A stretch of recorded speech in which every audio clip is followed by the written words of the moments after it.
Doctor Zanotti, muy buenos días. ¿Qué tal amaneció? Pues pues bien, porque por lo menos el cohete chino no se cayó sobre mi casa.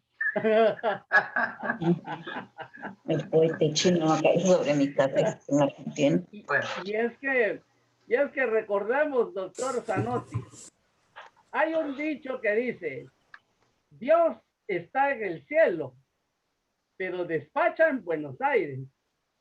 sí. Usted dijo, atiende Huehuetenango, también, ¿verdad? Y entonces eso es algo muy interesante y desde que tenemos como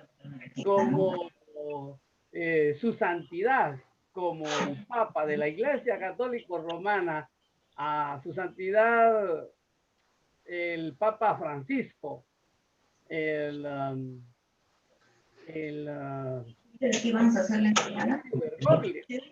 Ahora, ¿quién aguanta a los argentinos, especialmente a los de Buenos Aires, verdad? Es peor que nunca. Peor que nunca. Qué alegre. Entonces quiero preguntarle, doctor Zanotti, si usted nos da el permiso ya para que iniciemos con nuestra actividad. Por supuesto, por supuesto. Vamos entonces. Muchas gracias, doctor Zanotti. Muy buenos días para todos. Bienvenidos. Todos son personajes tan relevantes en esta mañana. Esta mañana del día domingo 9 de mayo del año 2021. Hoy tenemos nuestra sesión número 14 y estamos desarrollando en nuestra maestría en administración educativa con énfasis en currículo. Estamos desarrollando la competencia, la última de las competencias, que se refiere a la implementación de un entorno virtual de aprendizaje para su aplicación en el diseño curricular y la educación superior. Para el desarrollo de esta competencia es muy importante el marco filosófico y para ello es que hemos invitado para nuestra sesión a uno de los filósofos más relevantes de la Tierra en esta mañana. Antes de iniciar con la actividad, bueno, voy a rogarles a todos, por favor, silenciar su micrófono para que de esa manera pueda fluir la comunicación de una manera rápida, podríamos decir, porque nos estamos conectando con el doctor Gabriel Zanotti, nuestro conferencista invitado, quien está en la ciudad de Buenos Aires, Argentina. Acá en Guatemala, aquí en Huehuetenango, también tenemos una comunidad que se llama Buenos Aires, que está en el límite entre Huehuetenango y Chantla. Entonces es Buenos Aires, pero no, el doctor Zanotti no está en Buenos Aires, Chantla, está en Buenos Aires, Argentina. Y para iniciar nuestra actividad, quiero presentar a nuestro coordinador de la maestría, maestro Álvaro Carlos Aguilar Figueroa, para que tenga la bondad de expresar las palabras que él considere previas al desarrollo de nuestro magno evento. Buenos días, licenciado maestro Álvaro Carlos Aguilar Figueroa. Tiene usted la palabra, bienvenido. Muy buen día a todos. Buen día, maestro. Gracias por la oportunidad que se me da en esta ocasión. Creo yo que es una de las actividades también relevantes en cada uno de los cursos. Y bueno, tenemos personas invitadas, personajes invitados de relevancia, ¿verdad? En cada uno de sus campos. Y quiero presentarme aquí ante el doctor Gabriel Zanotti. Mucho gusto de conocerle. Esperamos que nos pueda seguir apoyando en otras ocasiones. Esta maestría tiene esta característica de que en algún momento vamos a necesitar de personajes como ustedes, ¿verdad? Para poder aumentar el aprendizaje en cada uno de los maestrandos. Y un buen día también para cada uno de los maestrandos presentes, personas invitadas en este día. Esperamos que esta actividad pueda tener su fruto, ¿verdad? Esperado. Sabemos que estamos en este proceso de formación a nivel nacional y también a nivel internacional, ¿verdad? Que nuestro campo de acción va enfocado a esto, ¿verdad? Entonces, debemos de conocer no solamente lo que es el currículum a nivel local, nacional y también internacional para poder hacer algunas comparaciones entre los países, ¿verdad? Entonces, creo yo que la actividad va a ser de mucha importancia, al igual que las anteriores, ¿verdad? Que hemos tenido. Ya cada uno de los maestrandos hará su evaluación respectiva y pues nos indicará en algún momento qué porcentaje ha tenido de conocimiento en cada uno de ellos, ¿verdad? Es un gusto tenerlos esta mañana en esta conferencia internacional y bienvenido, doctor Gabriel Zanotti. Ahí el maestro Cardona hacía mención de Buenos Aires, Chantla, y orgullosamente yo radico en esta comunidad de Buenos Aires, Chantla. Les comentaba y alguien decía que en esta comunidad solo hace falta el nivel superior porque todos los niveles los tiene esta comunidad de Buenos Aires, desde Paín, que es el ciclo menor que está en educación, hasta diversificado, ¿verdad? Entonces nos hace falta lo que es el nivel superior, pero más adelante creo yo que se va a dar.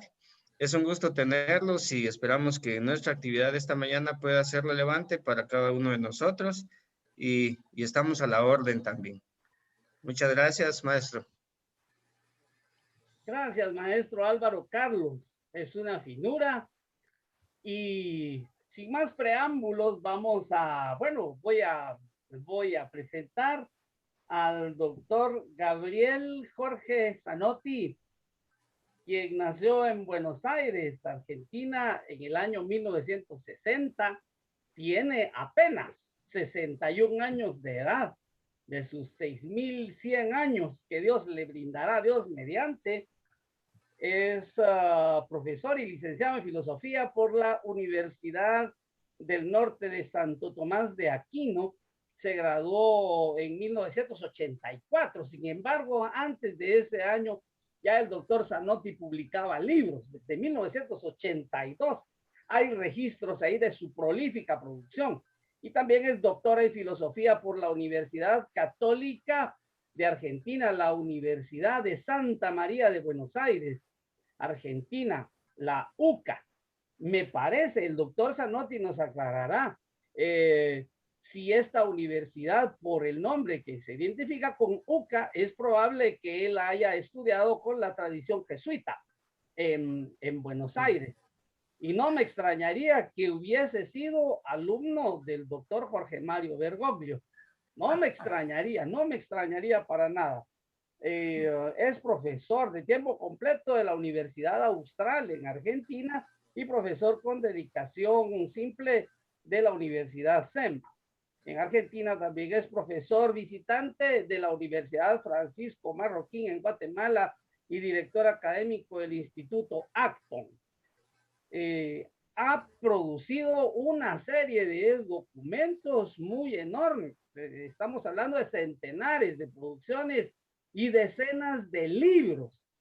Yo diría que el doctor Zanotti tal vez es el filósofo más leído por su dispersión en la tierra, especialmente por miembros del colegio cardenalicio que dirige la Iglesia Católica en el mundo. Se ha presentado en las universidades más importantes del mundo y lógicamente es uno de los expositores, si no es que de los más reconocidos, de la escuela austriaca.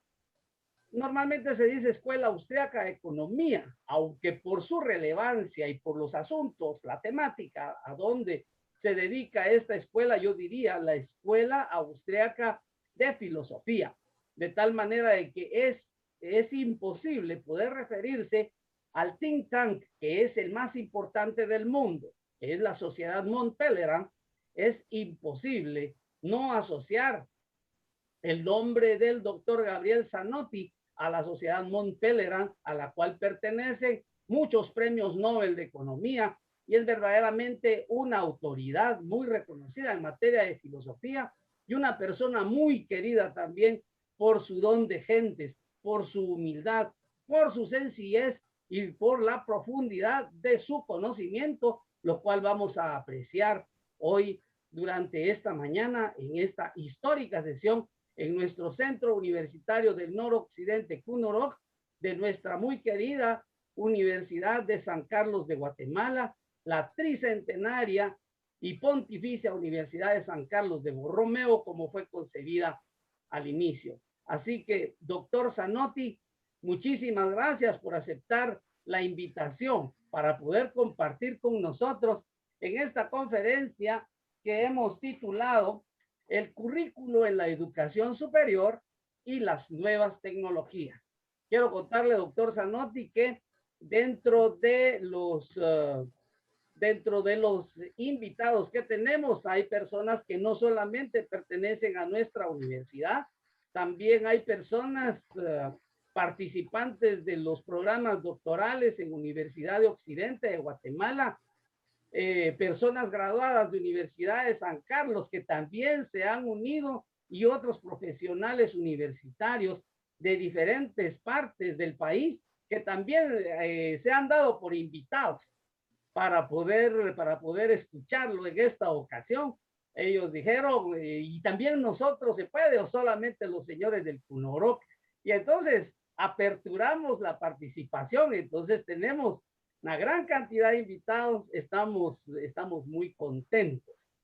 Así que antes de darle la palabra, disculpe usted, doctor Zanotti, quiero darle la bienvenida al maestro Otto Gabriel Salguero Vázquez, quien es nuestro director del programa de posgrados y también le cuento, conocedor de la Escuela Económica Austriaca de Economía, tiene una maestría en Economía por la Universidad Francisco Marroquín de Guatemala. Así que, maestro Otto Salguero, bienvenido, muy buenos días. Muchas gracias, maestro Edwin Cardona. Tengan ustedes muy buenos días, con las disculpas del caso por el atraso al haberme incorporado a esta reunión, pues cuestiones técnicas que a veces nos fallan. Pues muchas gracias por la presentación. Solo para aclarar, es maestría en administración de empresas. La economía es una de mis pasiones, pero sí no tuve la oportunidad de estudiar esa maestría. Agradecerles rotundamente por la organización de esta actividad, a cada uno de ustedes, al maestro Álvaro Aguilar, a usted, maestro Cardona, por haberse tomado el tiempo de organizar este tipo de actividades, y al doctor Gabriel Zanotti, pues muchas gracias por haber encontrado el tiempo dentro de su agenda tan complicada, me imagino yo, para poder compartir esas experiencias exitosas que se han tenido en otros países. Muchas veces nosotros queremos inventar cosas nuevas o reinventar el agua azucarada, pero no aprendemos de experiencias que ya están siendo aplicadas en otros países, las cuales han sido bastante exitosas. Y pienso que en nuestros países pues pueden aprender mucho de estas actividades que se han realizado en otros países y que han dado buenos resultados. Nosotros a principios del año recién pasado, pues a empujones y a la fuerza nos metieron en este mundo de la virtualidad. Casi ninguno tenía conocimiento previo a esta situación. Ya llevamos casi año, 3 meses de estar trabajando en esto, y obviamente pues al ser nuevos en estos procesos necesitamos mucha información que nos permita pues desarrollarnos de mejor manera. Doctor Zanotti, muchas gracias por haberse tomado su tiempo. Bienvenido de manera virtual al Centro Universitario Noroccidente. Esperamos algún día pues podernos estrechar las manos y saludarnos personalmente. Gracias, maestro, y buen día para todos. Muchas gracias, maestro Otto Salguero. Es muy amable y gracias por honrarnos desde los cielos de su liderazgo en nuestra universidad y en nuestro programa de posgrado, ya que sin su trabajo tan arduo, tan tesonero, estas maestrías no serían posibles. Así que muchas gracias, maestro Otto Salguero. Doctor Gabriel Zanotti, buenos días, bienvenido, el tiempo es con usted. Un aplauso, por favor, para el doctor Zanotti, aunque sea un aplauso virtual.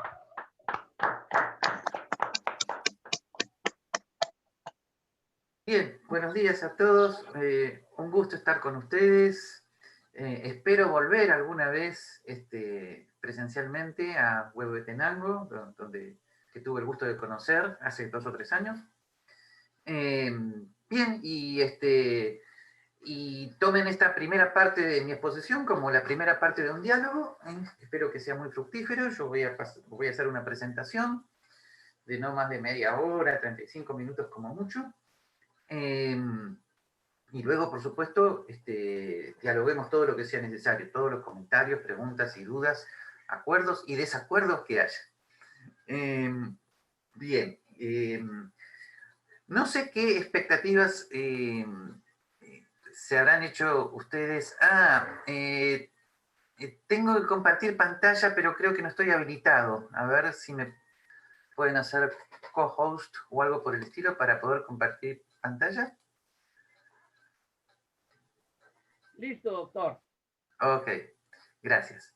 Bueno, les decía, no sé qué expectativas se habrán hecho ustedes con respecto a este tema, que se podría encarar desde muchos puntos de vista.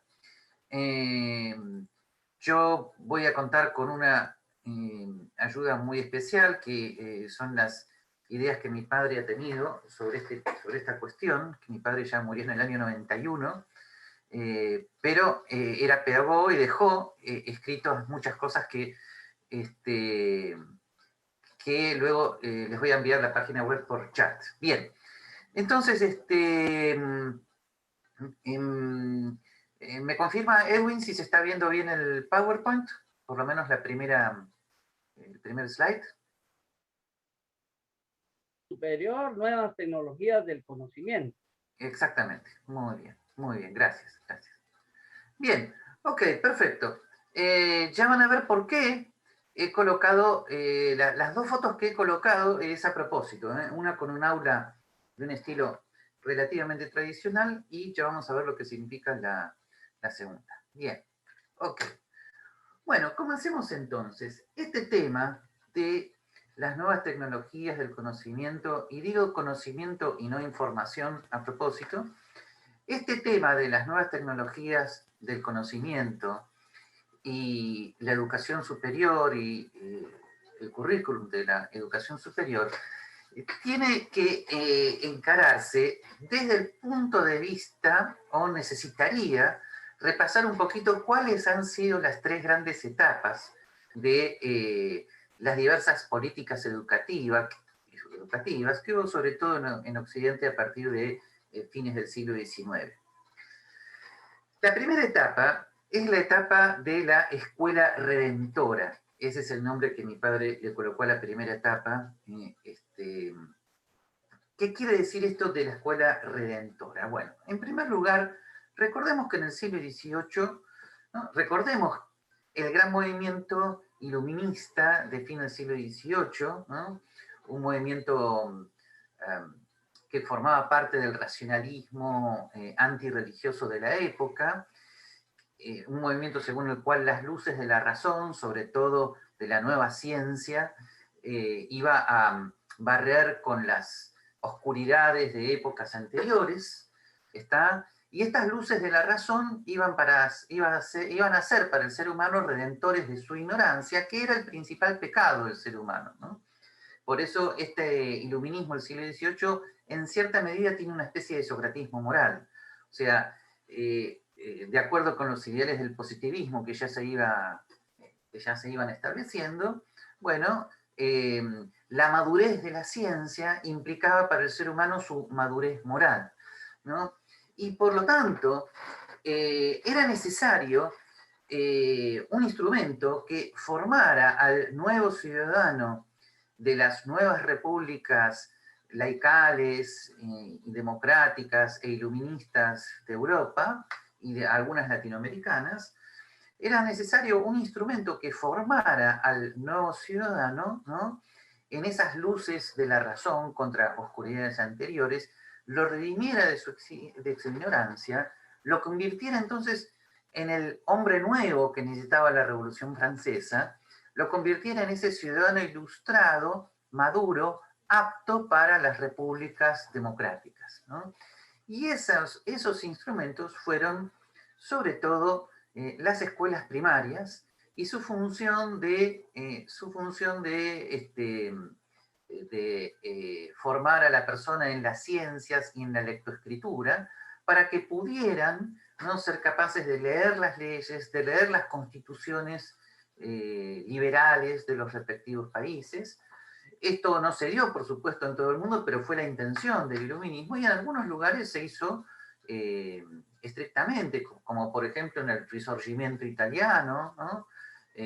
También las famosas escuelas primarias de la Argentina. Ahí tienen la foto de una de ellas desde fines del siglo XIX, que lograron un alto nivel de alfabetismo, ¿no? Y además estas escuelas primarias eran laicales, no religiosas. Eso se simboliza por lo menos en la Argentina con el guardapolvo blanco, y eran además factores de unidad nacional, ¿no? O sea, la unificación, estos movimientos educativos eran también movimientos de unificación nacional, como fue en la Argentina, en México, Uruguay, Italia, Francia, ¿ok?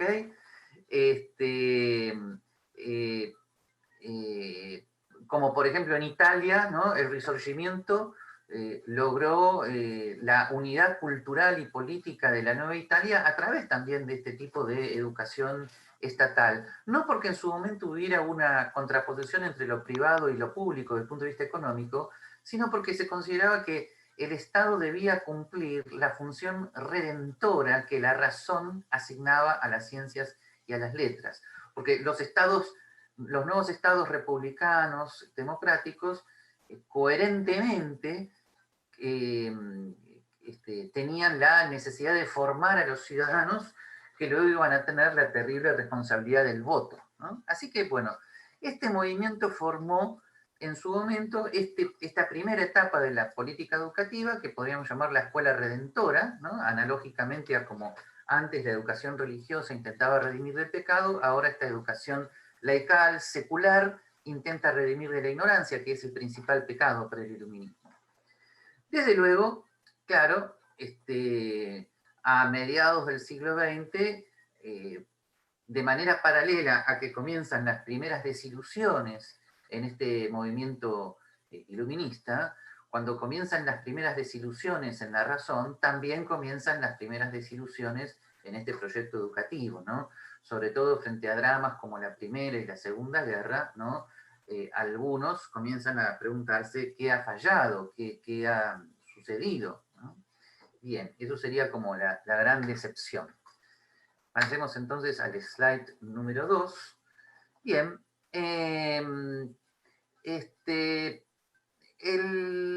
esta decepción tiene mucho que ver con el movimiento de la escuela nueva, donde grandes pedagogos a partir de la década del 20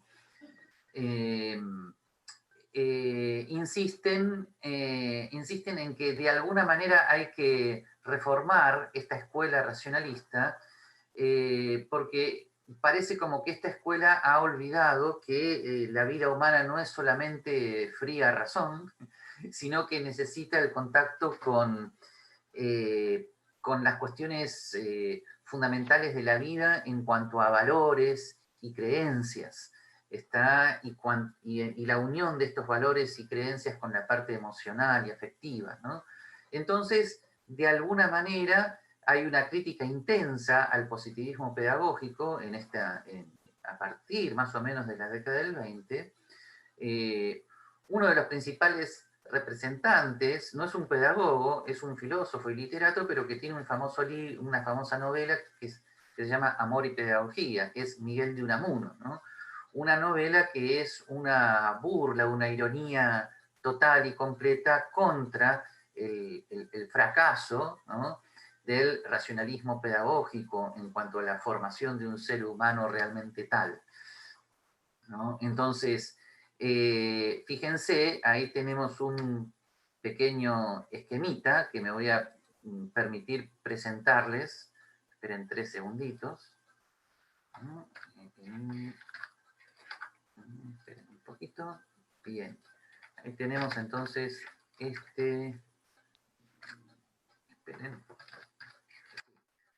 ese pequeño esquemita que está ahí, que fíjense, ahora se los puedo presentar un poquito mejor, porque es muy, muy importante. Esperen 3 segundos, que estoy esperando que la foto se abra en mi computadora.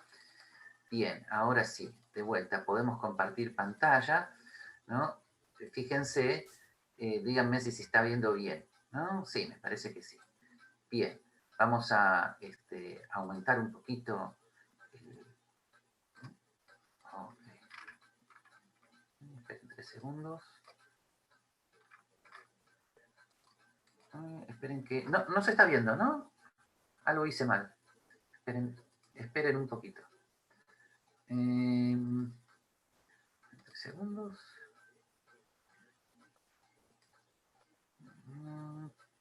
Bueno.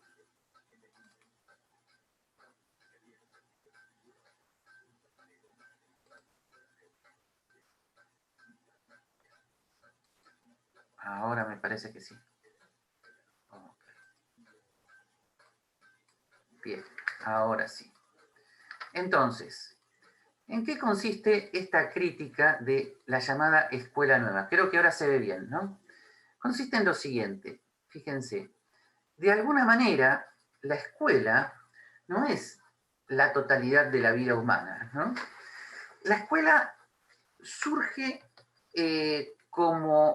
cuando en una determinada sociedad, la escuela, pero no como la escuela primaria o la escuela como la consideramos hoy, lo que podríamos llamar la escolaridad en sí misma, surge cuando una determinada sociedad tiene que transmitir contenidos cuya complejidad exceden a lo que la espontaneidad de la vida familiar y de la vida de las relaciones sociales pueden hacer por sí mismos. O sea, la educación en sí misma es un fenómeno cultural espontáneo, es lo que se llama educación informal.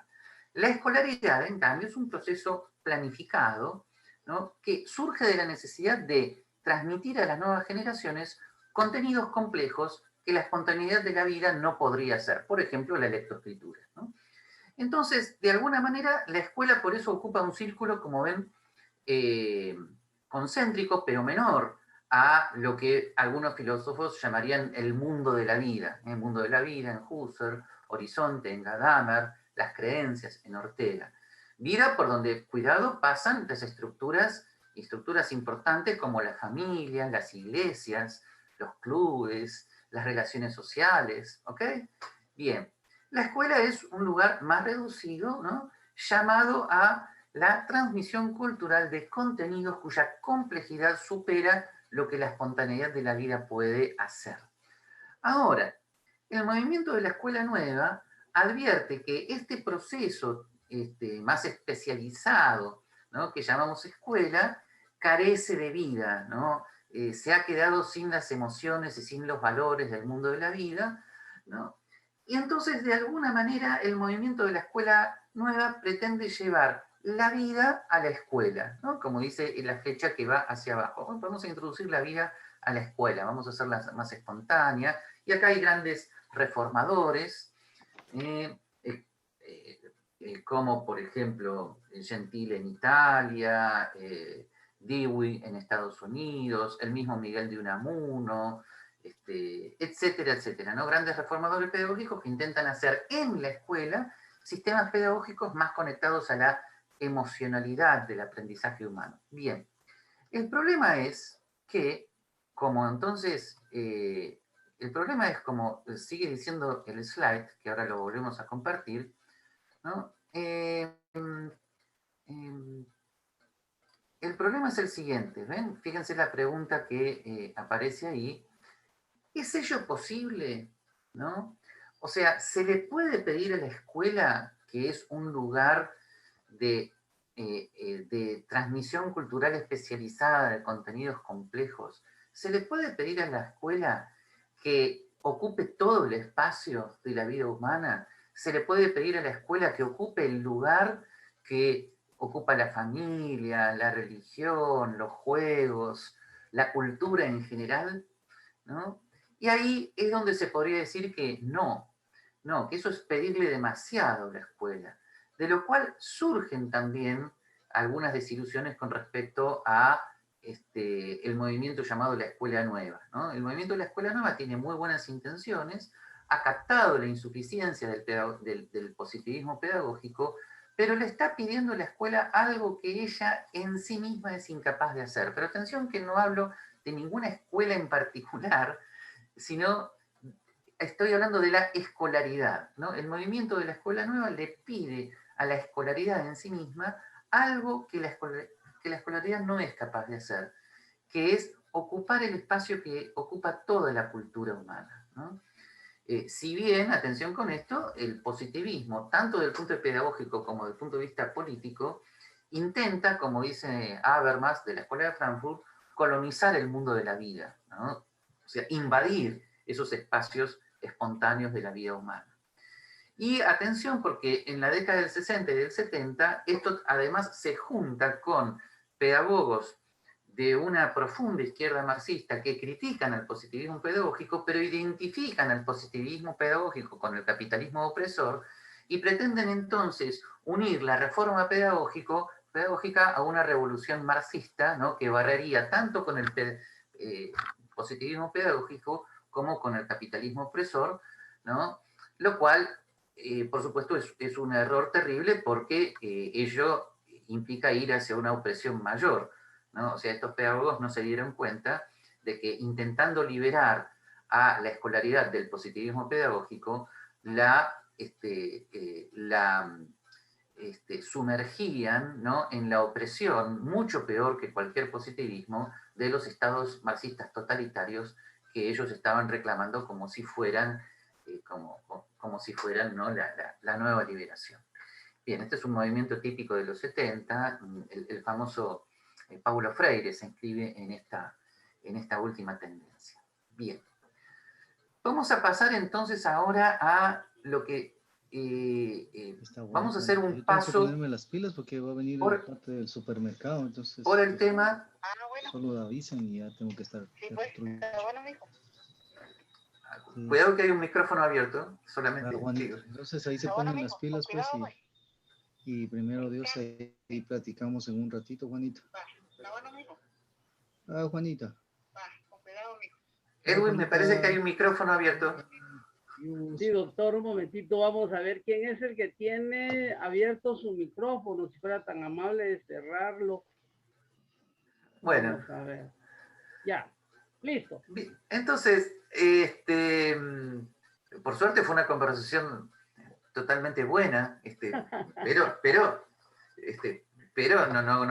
no queremos atentar contra la intimidad de nadie. Bien, antes de esto, tenemos que darnos cuenta de que ya también a mediados de la década del 20 y de la década del 30 comienza la irrupción en el mundo de la vida, de la espontaneidad de la vida humana, comienza la irrupción de nuevas tecnologías del conocimiento.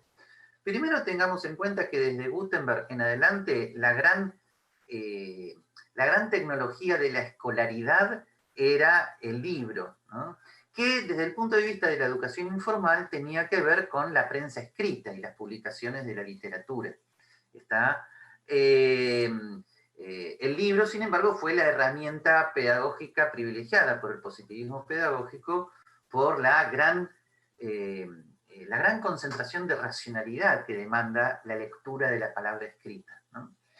Sin embargo, ya a partir de los años 20, de los años 30, el mundo cultural comienza a llenarse de nuevos instrumentos de transmisión del conocimiento desde el punto de vista de lo que podemos llamar la educación informal, ¿no? Elementos como, bueno, tal vez los más grandecitos recuerden algunas de las fotos y posiblemente para algunos de los más jóvenes que estén en este momento las fotos que puse en el slide sean una gran curiosidad, pero ellos representaron hasta avanzada la década de los 80 y desde la década de los 20, del 30, algo fundamental. La radio, por supuesto, ocupa un lugar fundamental desde fines del siglo XIX, principios del XX.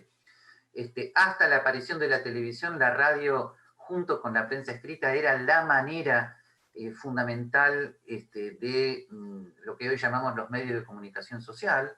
Los aparatos de radio ocupaban un lugar enorme un lugar físico incluso, importante dentro de la estructura familiar. Había radioteatros, etcétera, etcétera, ¿no? Ya a partir de los 60 y los 70, bueno, por supuesto el cine también, y a partir de los 60, los 70, los grabadores, que en su momento fueron una gran innovación, la industria discográfica. Ahora, atención con estas nuevas tecnologías de conocimiento, porque comienza a suceder algo que sufre tanto la escolaridad formada en el positivismo pedagógico como la escolaridad formada en la escuela nueva. La escolaridad, por definición, o sea, sistemas planificados de transmisión de conocimientos complejos, ¿no? O más complejos que lo que puede el mundo de la vida espontáneo, cuidado con esa aclaración. Estos sistemas planificados, claro, ellos por sí mismos no pueden controlar o manejar los demás sistemas de comunicación del conocimiento, pero sin embargo intentan que la escuela como lugar físico, ¿no?, sea el lugar privilegiado de transmisión del conocimiento. Sin embargo, poco a poco, y hasta hoy, y esto sigue sucediendo, la escuela es pasada por encima, ¿no? O sea, esta educación informal comienza a superar a los instrumentos de la escolaridad en sí misma. Pero atención con esto, no porque estos instrumentos sean en sí mismos ineficaces para lo que la escolaridad pretende, sino justamente porque la escuela, por definición, no puede sustituir al mundo de la vida, a toda la cultura, ¿no? El gran ejemplo de esto se da con las grandes decepciones de la escuela católica, que todavía se sigue sufriendo hoy, ¿no? Muchos católicos ponen, curiosamente, en la escuela positivista de fin del siglo XIX, en esas estructuras escolares, que fueron planificadas en contra de lo religioso, muchos católicos ponen en la escuela católica el lugar, ¿no?, privilegiado de transmisión de la fe, y sin embargo comienza cierta ineficiencia crónica de la escuela católica, ¿no?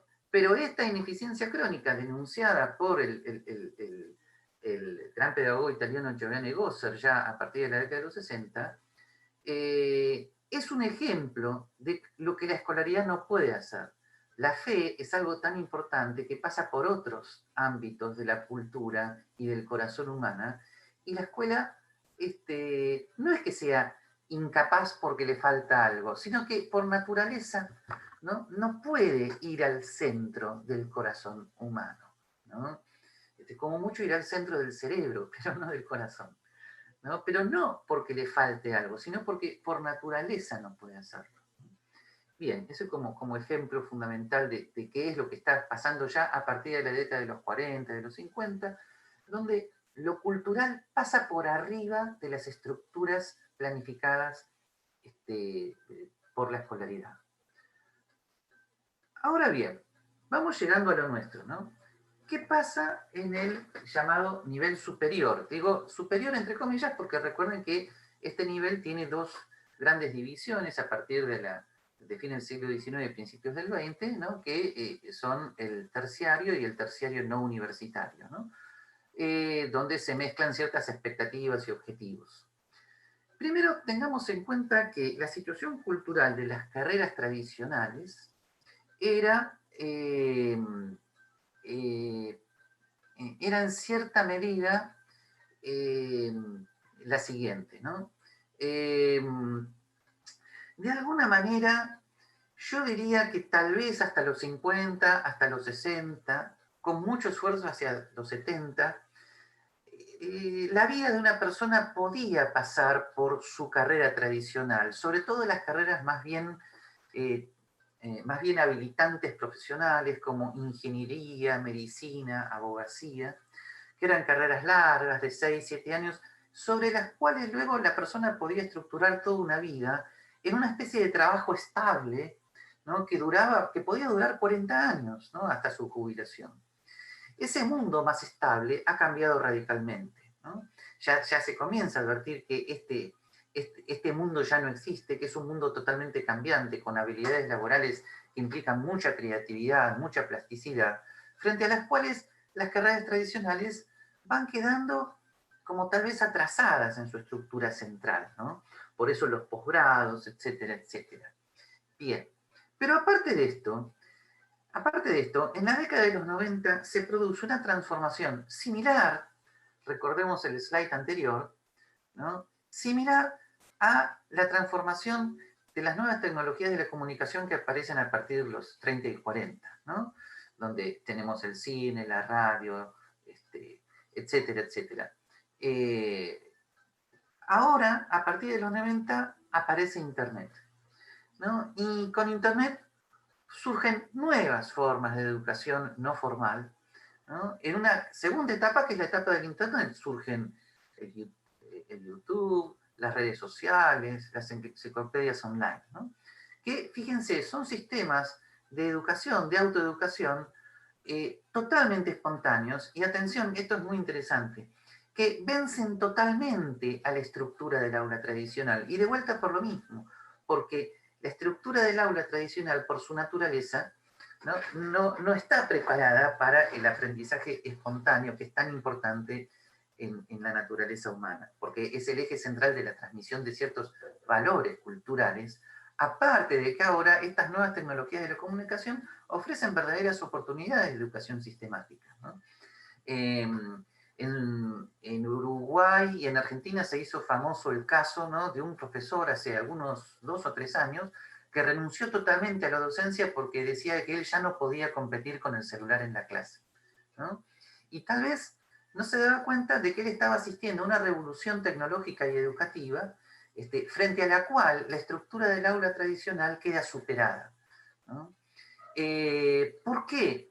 Porque en toda esta transformación, en estas 2 etapas de las revoluciones tecnológicas de la comunicación, deberían haber surgido nuevas funciones profesionales docentes acordes con estas nuevas tecnologías del conocimiento y estas nuevas funciones profesionales, atención, son funciones profesionales para las cuales los docentes no están preparados, porque aún ahora la currícula educativa de la formación docente tampoco incluye estos desafíos, ¿no?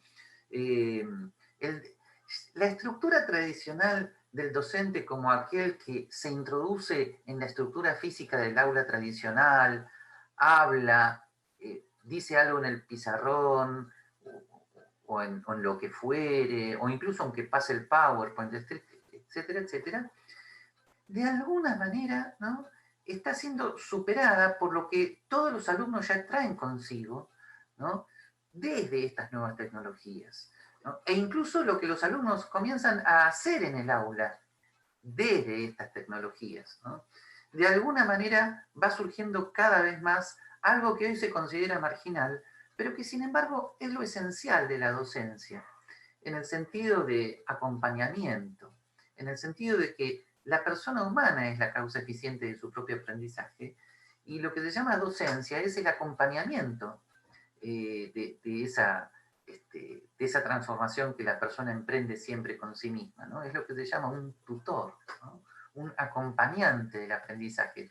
Pero no, atención, y este es el error principal del positivismo pedagógico, el docente no es el sujeto activo que escribe en un sujeto pasivo como si fuera una máquina llamada alumno, o llamado alumno. No. El alumno es siempre el sujeto activo. Cuando es tratado como un sujeto pasivo, o es anulado en sus capacidades creativas y de aprendizaje, o es adoctrinado, ¿no?, o se produce lo que sucede habitualmente. O el alumno se autoeduca por sí mismo, mientras que las horas y horas que pasa en el aula las pierde, no significan nada para él, ¿ok? Porque ese positivismo pedagógico, ¿no?, sufre el tremendo error de considerar al alumno como el sujeto pasivo de la educación. Bien, ok, vamos a seguir. Ahora, ¿por qué el sistema educativo no pudo transformarse, ¿no? Conforme avanzan estas nuevas tecnologías, ¿no? Por dos motivos fundamentales.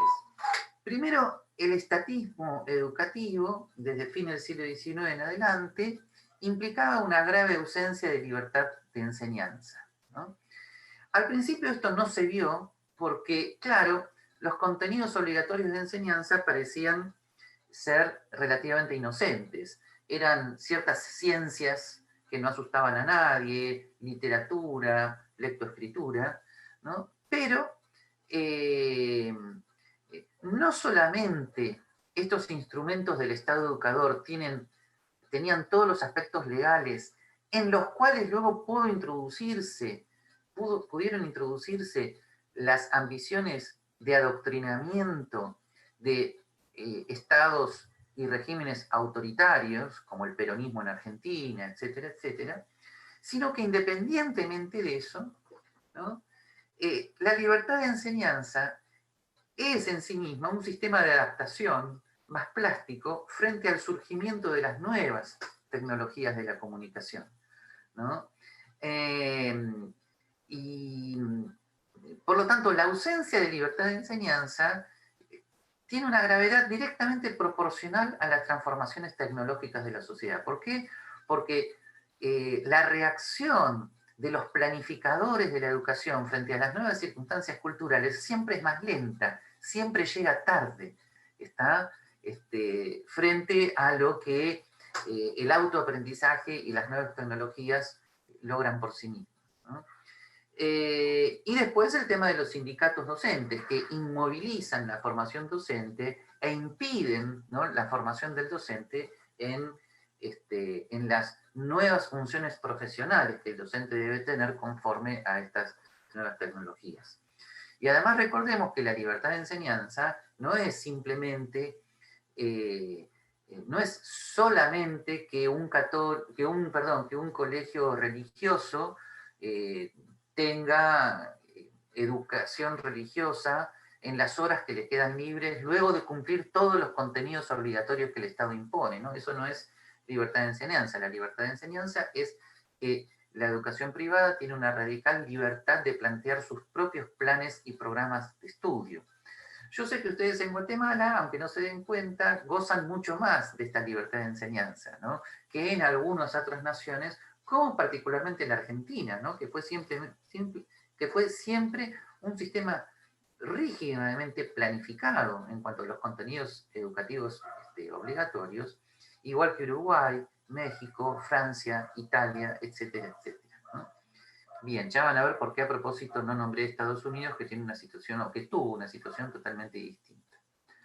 Muy bien, y vamos llegando entonces, finalmente, al tema que nos compete, ¿no? ¿Qué tiene que ver esto con la currícula o los sistemas de enseñanza o los planes educativos del nivel superior? ¿Qué tiene que ver esto con la educación universitaria? Primero recordemos que todo lo que voy a decir ahora es posible solamente en un ambiente de libertad de enseñanza, ¿no? ¿Por qué? Porque no se trata de realizar una propuesta pedagógica única que, por mejor que fuere, sea impuesta obligatoriamente desde el Estado para todos los habitantes de un país o de una región. No se trata de eso, ¿está? Se trata de una propuesta pedagógica que se va a insertar en un régimen de libertad. Primero va a ser jurídicamente posible porque hay un régimen de libertad de enseñanza que la permita, ¿no? ¿En qué consiste esta propuesta pedagógica? Consiste fundamentalmente, ¿no?, en volver a cierta tradición que ya está en algunos países anglosajones, que es la del un bachelor de 3-4 años de formación humanística central, que puede ser en Arts o en Science. Pero atención, porque en estos bachelors, que por supuesto son preparatorios para la etapa de planificación, Sin embargo, en la mayor parte de del mundo, estos bachelors tienen el sistema pedagógico tradicional de clases, ¿no? De clases donde el profesor habla y el alumno supuestamente escucha. Donde el alumno no escucha, sino que está con su celular, con su computadora, el profesor no sabe o se pone nervioso sobre qué está haciendo el alumno con su computadora o con su celular. Muchas veces se trata de colocar nuevas tecnologías en el aula, a veces sale bien, ¿ok? Pero, atención, lo que estamos proponiendo es un sistema donde los alumnos elijan libremente su currícula, elijan libremente materias que tengan que ver con sus intereses formativos, pero estas materias no consisten en un aula a donde hay que ir, sino en un conjunto de bibliografía que hay que seguir en un ambiente educativo que predispone a eso, o sea, en un ambiente educativo donde hay bares, donde hay lugares para tomar algo, donde hay lugares para descansar, donde hay, por supuesto, computadoras disponibles, donde hay bibliotecas virtuales, donde hay bibliotecas físicas, donde los alumnos, ¿no?, estén estudiando por sí mismos, ¿no?, aquello que quieren obtener, los objetivos que quieren obtener.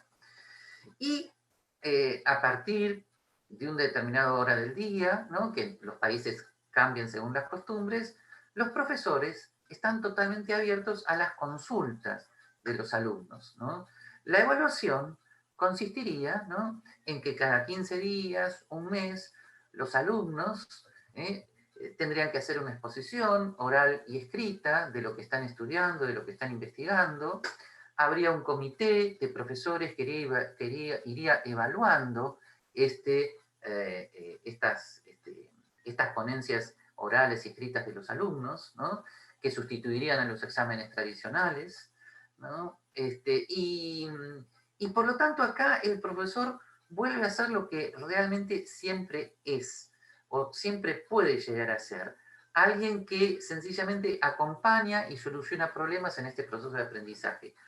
El profesor, por supuesto, tiene que estar formado en las nuevas tecnologías, tiene que estar abierto al diálogo, tiene que ser una persona afable, dialogante, y acá ya no se produciría la competencia entre las nuevas tecnologías y el aula tradicional, porque el aula tradicional habrá desaparecido.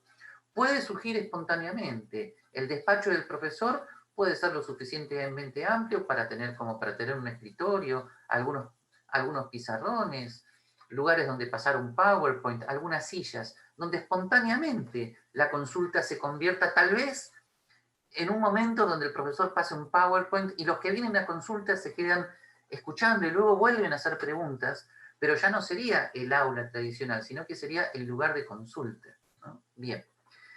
Esto permitiría la interacción permanente entre las nuevas tecnologías de la comunicación y de la educación con el profesor como el profesor tutor de estas nuevas tecnologías y de estos sistemas de aprendizaje. Vuelvo a decir que esta propuesta no debe imponerse por la fuerza del Estado de manera coactiva, de manera monopólica, porque eso la convertiría no solamente en un nuevo instrumento de coacción indebida, sino también la sumergiría en la ineficiencia típica de todo monopolio. Esta propuesta debe competir libremente con otras, ¿no?, propuestas tal vez más tradicionales, hasta que culturalmente, ¿no?, esta propuesta comience a mostrar su radical superioridad en cuanto a la adaptación de las nuevas tecnologías de la comunicación. De hecho, esto ya sucede.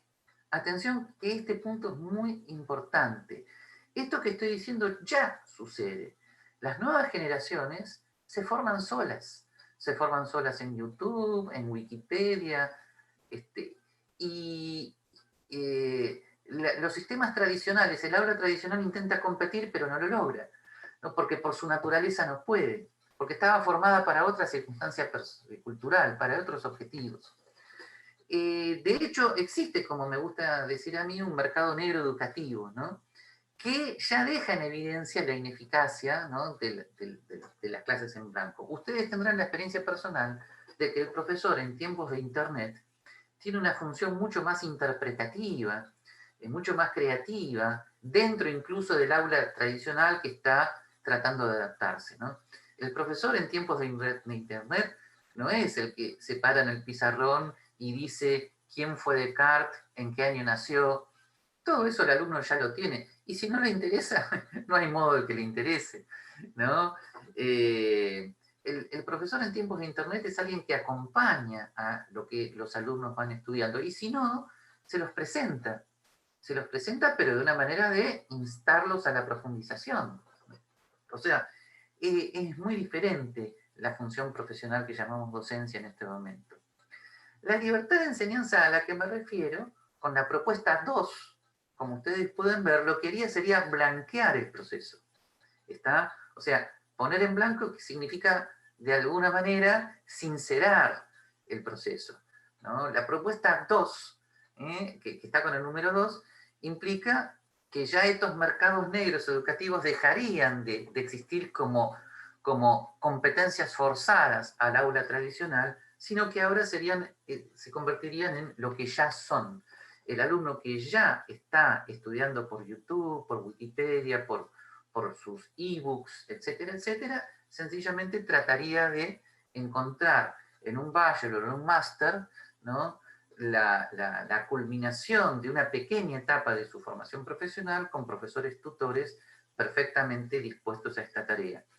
Es muy importante para elegir la carrera, la currícula, ya que es el tema que nos interese, la selección por parte de un cuerpo de profesores muy bien formados, la selección de una bibliografía específica, ¿no?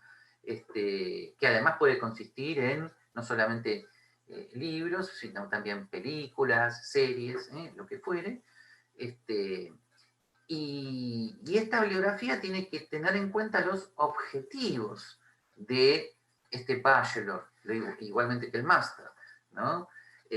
O sea, se supone que si hay alumnos que están intentando formarse supongamos, que están intentando formarse, supongamos, en administración de empresas, bueno, ellos saben que van a ser contratados luego por empresas, que les van a demandar ciertas habilidades profesionales específicas, y por lo tanto estos alumnos van a hacer este proceso sin que nadie los obligue, sino porque saben que en determinado momento, ¿no?, ellos van a tener que probar estas habilidades profesionales específicas frente al mundo de la empresa o frente al mundo de la universidad, que a su vez los contrate para algo, ¿no? En este sentido, esta propuesta que estoy haciendo también significa la distinción muy importante entre habilidades profesionales específicas y el título habilitante, que deberían estar separados, distinguidos. Ya estamos en un mundo, y ustedes lo estarán viendo, donde las empresas están contratando a personas según sus habilidades reales, no según un título o un cartoncito que muestren. Se supone que si tenemos un nivel de educación superior universitaria, ¿no?, ese cartoncito para lo único que serviría es para decir, yo me formé en tal lado. Bueno, muy bien, muy importante. Si ese tal lugar tiene prestigio, mucho mejor. Pero ahora lo importante es lo que usted sepa. Si usted quiere enseñar inglés, si usted quiere ser profesor de inglés en el departamento de literatura de la Universidad de Harvard, ¿no?, es inútil que usted muestre un cartoncito de la Universidad Gabriel de Buenos Aires que diga, tengo 10 en inglés. El asunto es lo que usted sepa de literatura inglesa, lo que sepa del idioma inglés, cómo lo domina, cómo lo expresa, y eso va más allá del cartoncito. La titulación con un sistema de libertad de enseñanza y de prestigio iría acompañando ese prestigio, pero no la sustituye. Ni que hablar con respecto a las carreras tradicionales, lo cual implica todo otro planteo, ¿no?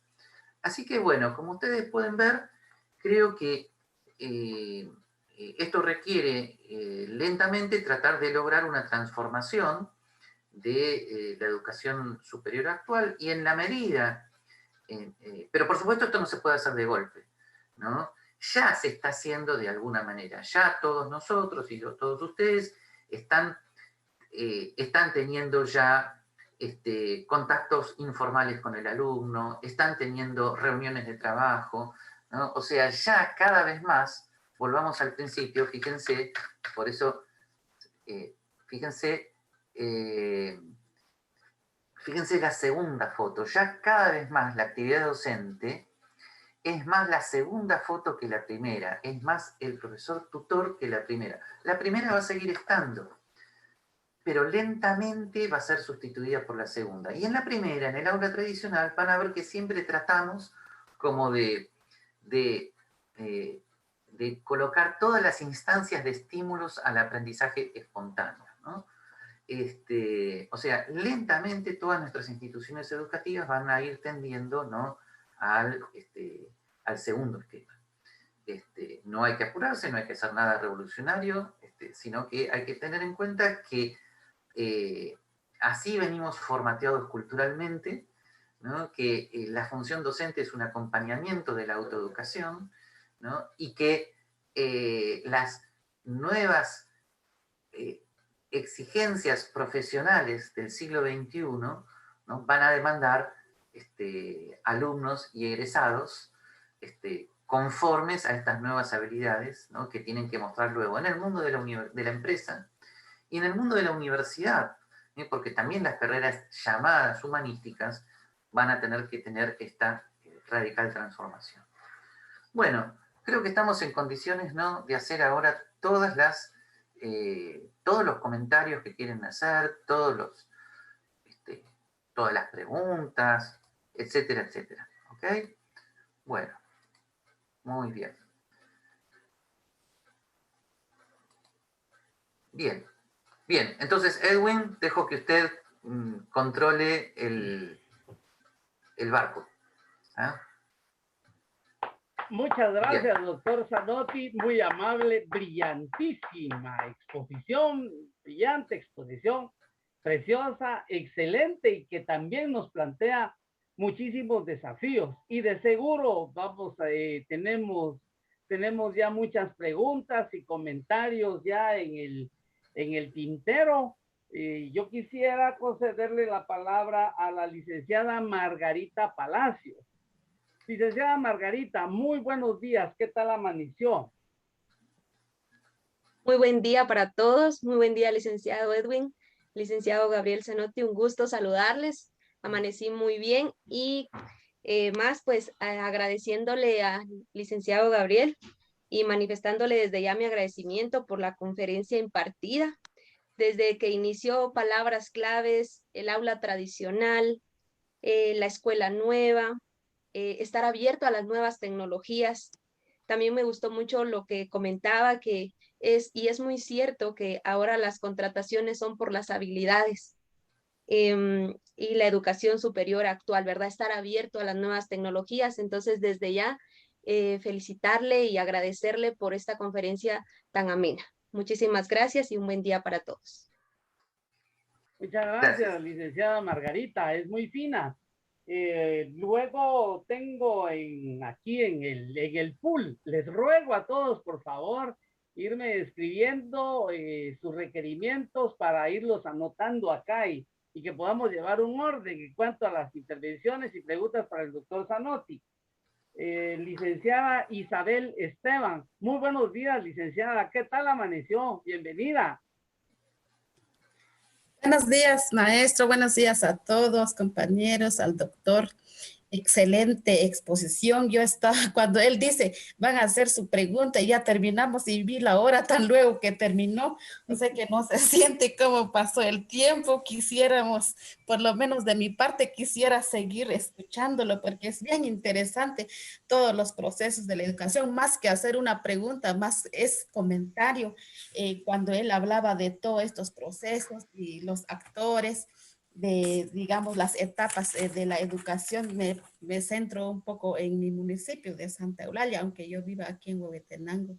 Entonces, me pongo a pensar en esos niños que viven en las comunidades más retiradas, en las aldeas, sobre la situación que se está viviendo actualmente respecto a la modalidad de la educación. En algunos momentos, a veces he conversado con algunos maestros, con algunos niños también, porque a mí me encanta hablar con los niños y muchos les cuesta entregar tarea porque primero la señal no está buena. Hay quienes que no tienen un buen celular, que no tenga...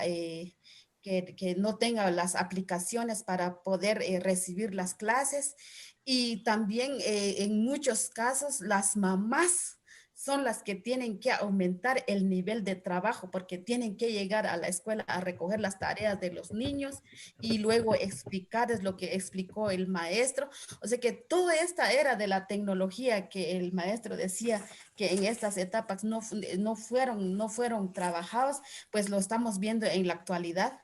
Más que esa historia anteriormente, también enfocándonos un poco en las educaciones locales, digamos, o rurales, podríamos decir, en una educación rural, donde no se entendía ni el español, y a veces cuando nos enseñaban en matemáticas, porque era un sistema de castellanización para los que hablamos un idioma nativo, era muy difícil la educación porque en este caso el maestro es castellano hablante y a veces no entendíamos lo que él nos explicaba, no entendíamos el español cuando nos explicaba matemáticas, cuando nos explicaba idioma español.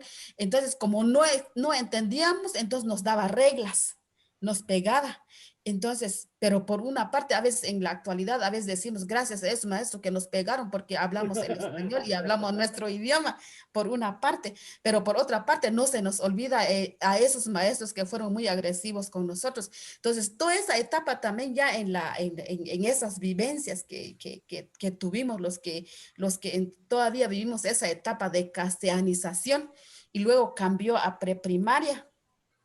Entonces, esos son dos momentos que yo me pongo a pensar y en la actualidad que si no si no tenemos una computadora, no es fácil acceder a la educación en la actualidad formal o escolarización. Y los niños también, cuando no tienen esos materiales, cuando no tienen señales de internet, pero por eso a mí me llama mucho la atención de esos talentos humanos. Por ejemplo, los niños del área rural conocen el nombre de las plantas, conocen el nombre de los animales, conocen cómo se siembra una semilla. Que los estudiantes o los alumnos que están solo en la era de las máquinas, en la tecnología, aprenden otro tipo. Por eso hay muchos que ya se meten más a los juegos. Todavía un comentario y un chiste, porque hay un niño que miraba a su papá haciendo un juego, no sé cómo se llaman esos juegos, pero el niño no se le quedó el nombre de ese juego, entra en YouTube y le escribe a YouTube cómo se llama el juego que juega mi papá. Es una anécdota, es un chiste, pero en la realidad todo lo pregunta todo lo preguntan los niños al internet, a la tecnología, al sistema. Entonces, hasta muchos padres de familia están también quejándose que son reemplazados por todo esto de la tecnología. Es mucho lo que tengo que hablar porque soy muy habladora, pero también agradezco y felicito al doctor, a todos los que intervinieron en esta conferencia. Entonces, yo estoy muy emocionada, me gusta, creo que soy la más veterana de todos los alumnos, pero todavía quiero aprender más, porque de todas maneras, por mis nietos, por mis vecinos, por otros niños que quieren aprender más, y ahí está uno también apoyándolos, por eso yo sigo aprendiendo.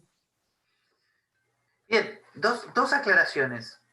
La primera es muy importante, la hago para todos.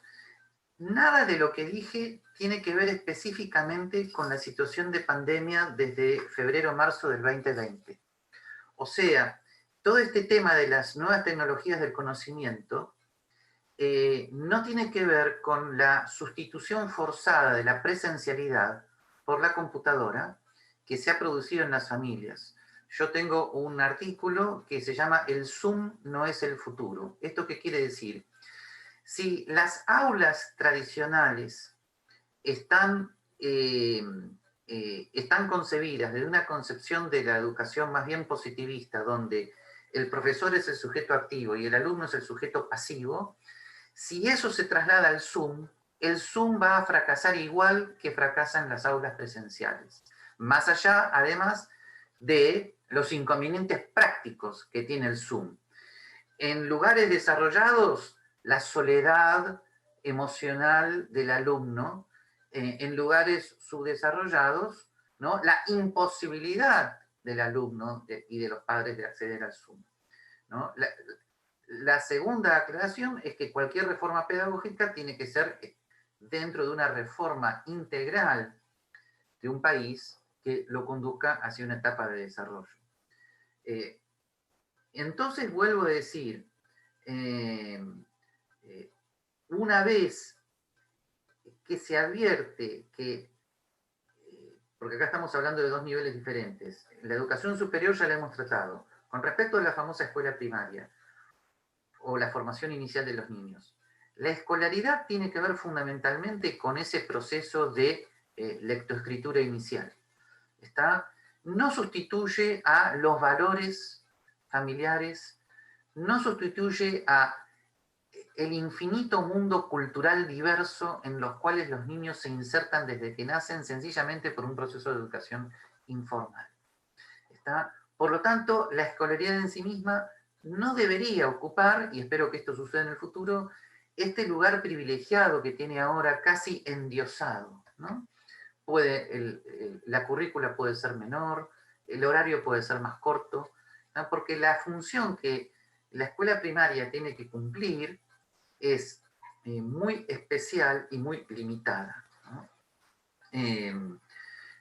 O sea, lo digo de vuelta, la escuela primaria no debería sustituir a las iglesias, a los clubes, a los grupos de amigos, a las sociedades de fomento, etcétera, etcétera. Cuando esto sucede a veces por situaciones de subdesarrollo que sin embargo deberían ser corregidas, ¿no? Hay lugares de subdesarrollo donde a veces una humilde escuela, con todos sus defectos, es como el único lugar civilizatorio. Pero esto es por una situación de subdesarrollo que debería ser corregida. En una situación de desarrollo más estable, la escuela primaria debería ocupar un lugar mucho menor del que ocupa actualmente. Ahora, esa escuela primaria, a su vez, requiere instancias de presencialidad que son insustituibles, que tiene que ver precisamente con ese profesor tutor que está al lado presencialmente del alumno. O sea, la relación que estoy estableciendo entre nuevas tecnologías y el educando, en ningún nivel, ya sea primario, secundario o superior, implica esta invasión del Zoom que tenemos ahora por la pandemia. En ningún momento las nuevas tecnologías de la comunicación implican la omnipresencia del Zoom. Lo que sí implican es que el alumno tiene una oportunidad de autoeducación, como siempre tuvo, ahora diversa, ¿no? Que fomenta mucho más la presencia, y nunca mejor dicho, presencia del profesor tutor. Profesor tutor que debe estar emocional y físicamente al lado del alumno, no en una clase de Zoom. Así que esta aclaración la necesito hacer, sobre todo en estos tiempos donde el tema de las nuevas tecnologías de la comunicación se han mezclado con este Zoom que ha invadido toda nuestra vida por la situación de la pandemia, ¿no?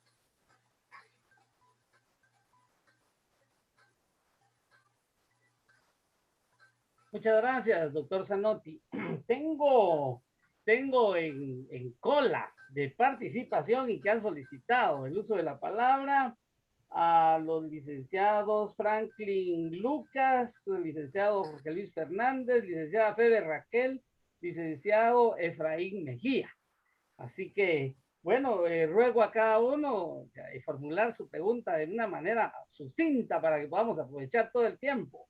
Hay mucho vigor hoy en esta nuestra sesión, y entonces tiene la palabra el licenciado Franklin Iván Lucas Alvarado. Muy buenos días, licenciado. ¿Qué tal amaneció? Bienvenido. Buenos días, licenciado Edwin Cardona. Pues muy bien, aquí aprovechando el tiempo, escuchando esta gran presentación. Me da gusto conocerlo, doctor Gabriel Zanotti. Muy buena presentación, me encantó el enfoque filosófico que usted realizó el día de hoy para que nosotros entendamos el cambio que ha sufrido la educación o ha pasado la educación para que nosotros aprendamos nuevas cosas cada día. Yo tengo una pregunta, usted ya lo aclaró, ¿verdad? Que la tecnología nunca va a reemplazar al maestro. El maestro siempre va a estar en ese lugar para ser guía de los estudiantes, ¿verdad? Entonces, mi pregunta es, ¿de qué forma? Porque sabemos nosotros, para empezar la pregunta antes, sabemos que los contenidos los estudiantes los tienen a la mano, así como usted lo mencionó. A veces yo puedo estar hablando de este tema y ellos ya lo han investigado y dicen, este maestro no está hablando lo que es, ya porque ellos lo tienen a la mano.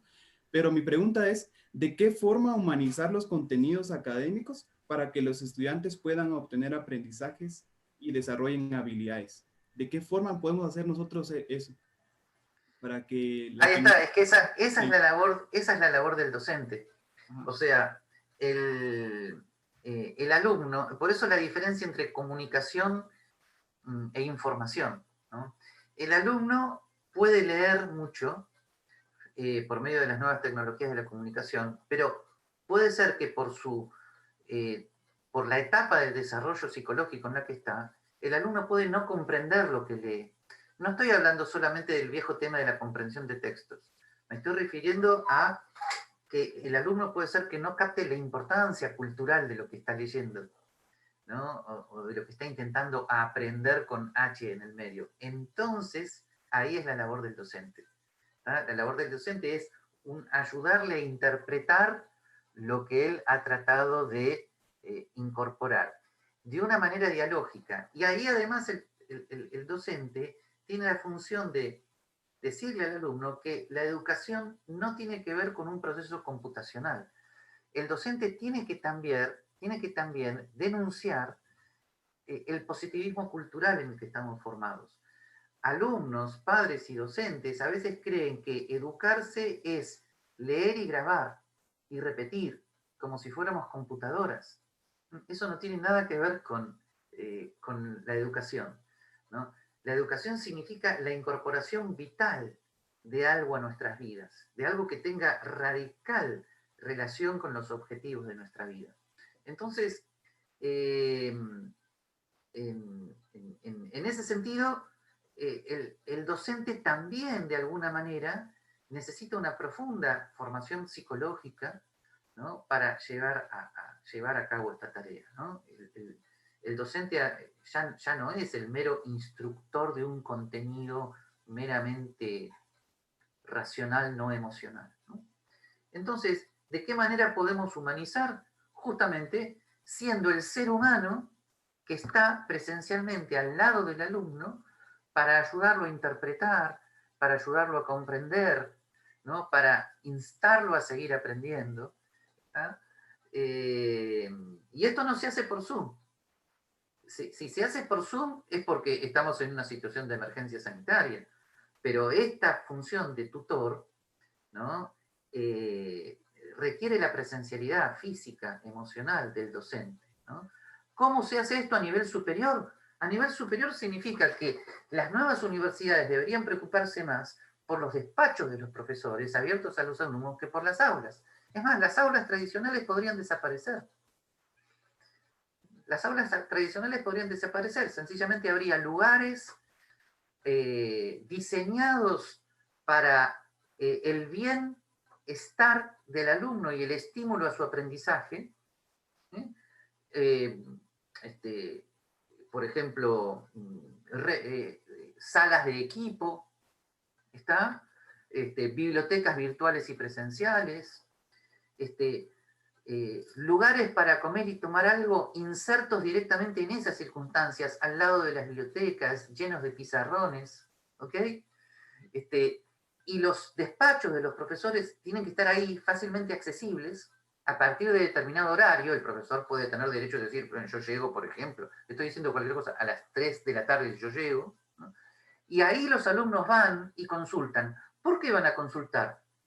Tienen interés de consultar porque tienen interés de adquirir las habilidades profesionales que luego las empresas y las universidades les van a demandar.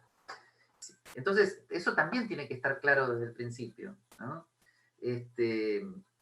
Así que bueno, en ese sentido, respondiendo a tu pregunta, ¿cómo humanizar el proceso? Siendo el ser humano que está al lado. Así de simple. Gracias, doctor Zanotti. Tiene la palabra el licenciado Jorge Luis Fernández. Buenos días, licenciado Jorge Luis, ¿cómo amaneció? Hasta de último voy a formular la pregunta de la licenciada Nélida Vázquez, que tiene un problema con su equipo de audio. Entonces, licenciado Jorge Luis Fernández, tiene usted la palabra. Bienvenido. Muchas gracias, doctor Cardona. Muchas gracias también por la invitación, ¿verdad? Y digamos, por poder estar acá con nosotros compartiendo en esta mañana. Muchas gracias también, doctor Gabriel Zanotti, por esa oportunidad y también por compartir sus conocimientos, ¿verdad? Somos conscientes de la educación a distancia y tecnológica, que ha sido forzada también y provocada por la pandemia, ¿verdad? Somos conscientes de que el alumno debe ser el principal actor del proceso educativo, que debe ser también un sujeto activo, ¿verdad? No el docente como sujeto activo. El docente solamente tiene que ser un facilitador de la educación, ¿verdad? Pero nosotros vemos todo ese contenido más en una educación privativa, en una educación de carácter privado. Pero, ¿qué pasa, verdad? O qué hacer en un país como Guatemala, en donde la educación pública no se centra en el alumno, sino más bien en docentes que se constituyen en sindicatos, en donde no interesa la educación y lo que más interesa es hacer huelgas, ¿verdad? Donde existen docentes que velan por sus cuasi derechos, ¿verdad? Como lo menciona Hayek también a través de la taxis, ¿verdad? Y posteriormente existe un acomodamiento de estos docentes. Entonces, ¿qué hacer en esto? Porque estamos conscientes de que el alumno debe ser el centro del proceso educativo, pero eso por lo regular no pasa en la educación de carácter público. Entonces, ¿qué hacer en este sentido? Bien, ese es un problema político, no pedagógico, ¿no?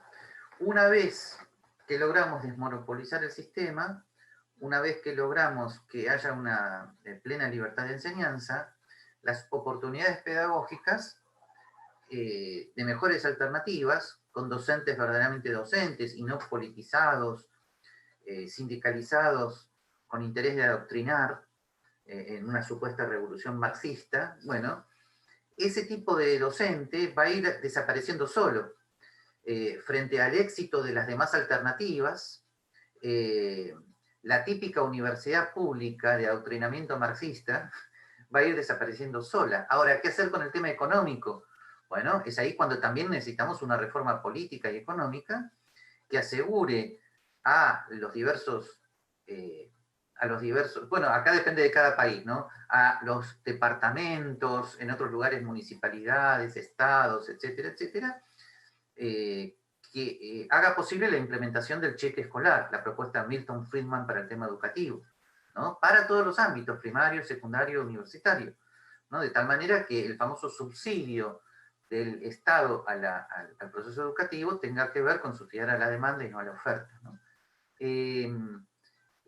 Pero desde luego hay cosas que tienen que ver con una reforma completa del sistema político y económico de tal manera que se logre un desarrollo que no se va a lograr rápido, ¿okay? Un desarrollo tal que luego implique la posibilidad de seguros educativos y de otras formas de financiamiento del tema educativo.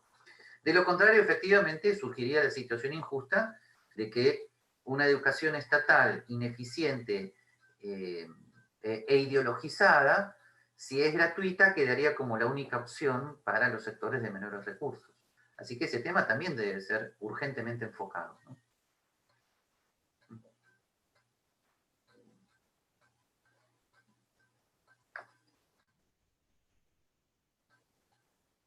Sede Raquel, muy buenos días. ¿Qué tal amaneció, licenciada? Le concedemos el uso de la palabra. Muy buenos días, muchas gracias. Tengo un comentario y una pregunta. Mi comentario va enfocado en que sí estamos a las puertas de una reforma válida, positiva de la educación, empujados pues por la pandemia, obligados tal vez a hacer ciertos cambios y creo yo que debemos aprovecharlo a todo nivel, ¿verdad? La universidad hoy es un ejemplo de eso, este tipo de actividades que tal vez antes no hubiéramos pensado posibles y que tenemos la oportunidad hoy de estar realizando. Entonces, comentario por ahí, ¿verdad? Estamos en las manos de una reforma muy válida. Mi pregunta es enfocada al tema del rol del profesor tutor, que sí ya lo he venido yo pensando y analizando, pero de forma paralela también cambia la función del estudiante, cambia la función de la familia que acompaña al estudiante independientemente del nivel educativo. Mi pregunta es, nosotros que trabajamos en docencia, ¿cómo encaminamos ese cambio pensando en las funciones del estudiante específicamente? Gracias. Bien. Raquel, tú misma habrás experimentado que tu función como docente es independientemente del tema pandemia, es precisamente ser una acompañante psicológica y emocional, más que académica, del alumno, y que por supuesto académica también, tienes que tener autoridad intelectual en lo que enseñas, pero además tienes que tener una autoridad moral para que el alumno tenga un incentivo humano para hablar contigo, para sentirse acompañado por ti. Por lo tanto, debemos todavía luchar para no sufrir las tentaciones del aula tradicional. La estructura física del aula tradicional, el pizarrón enorme, el banco del docente y los bancos de los alumnos enfrente, implica la tentación psicológica del autoritarismo, de entrar, hablar y de repente exigir o suponer que el alumno va a aceptar todo lo que decimos, va a copiar todo lo que decimos, luego lo va a repetir en un examen, le vamos a poner 10 si lo repite, le vamos a poner 2 si no lo repite, no nos vamos a preocupar por su bienestar psicológico, moral, emocional. Bueno, esa función ha perecido sola porque los alumnos espontáneamente no van con esa persona sigue estando porque hay un sistema que lo sostiene, pero es totalmente ineficaz, casi inhumano, y los alumnos sencillamente lo soportan porque no les queda otra. En cambio, los alumnos van y hablan espontáneamente con el docente que verdaderamente tiene una conexión emocional con ellos. Entonces, Raquel, todo lo que a ti te sucede desde este último punto de vista, el cafecito que tomas con los alumnos, el almuerzo que compartías con los alumnos, los emails que reciben, cuando les dices, ¿por qué no vienen a casa una tarde a tomar un té y entonces hablamos de tal tema, etcétera, etcétera? Todo eso que la educación actual lo considera como aledaño, como informal, como aquello por lo cual no te pagan, aquello que sería prescindente. Sin embargo, yo lo que propongo es que sea tu función esencial y que lo que tú haces por detrás del sistema, lo hagas ahora en el sistema. Esa Raquel que está almorzando tomando un cafecito, recibiendo a los alumnos en su despacho todo el tiempo, que a la mañana dedica un tiempo importante a ver los emails que recibió, que busca. Esa Raquel es la que yo propongo que sea la docente del nuevo sistema. ¿Está? Pero que no tenga que ir por atrás, por el medio, porque no somos héroes. ¿Está? Porque puedes estar agotada, porque puedes ya no dar más. Todos conocerán la película Freedom Writers, ¿no? La historia de Erin Gruen, que en 1993 hizo un milagro en una escuela de California que tenía un sistema especial de aceptación de alumnos problemáticos. Bueno, es heroico, pero el problema es que es heroico. O sea, no podemos seguir dependiendo del profesor héroe, porque últimamente, frente al atraso del sistema, frente al agotamiento del aula tradicional, todos nosotros nos hemos convertido en héroes. O sea, intentamos llevar adelante lo que el alumno necesita, luchando con el sistema, a pesar del sistema, pero de repente nos agotamos, no vemos más. O sea, los sistemas son organizaciones, y ustedes lo saben bien porque de economía austríaca conocen, que tienen que tener los incentivos normales para que la persona trabaje. Entonces, tú no puedes pedirle a un empresario que produzca cuando un gobierno le saca el 80% y lo amenaza con expropiar. Bueno, tú no puedes pedirle a un profesor que sea un héroe cuando el sistema tradicional no solamente no se lo permite, sino que además lo tienta a hacer el profesor autoritario, frío, que es más fácil. Es más fácil porque te descompromete, ¿no? Te vuelve un mero funcionario, una máquina. Y finalmente, el viejo chiste que se producía en la década del 80, donde había un aula llena de grabadores, que en esa época eran muy grandes, con otro grabador hablando, ahora está comenzando a suceder de una manera todavía mucho más intensa. Entonces, porque el alumno dice, ¿para qué voy a ir al aula a escuchar lo que ya sé? ¿Para qué voy a ir al aula a escuchar lo que ya sé repetido por una máquina vestida de ser humano que tengo enfrente, que ni siquiera es capaz de mirarme a los ojos?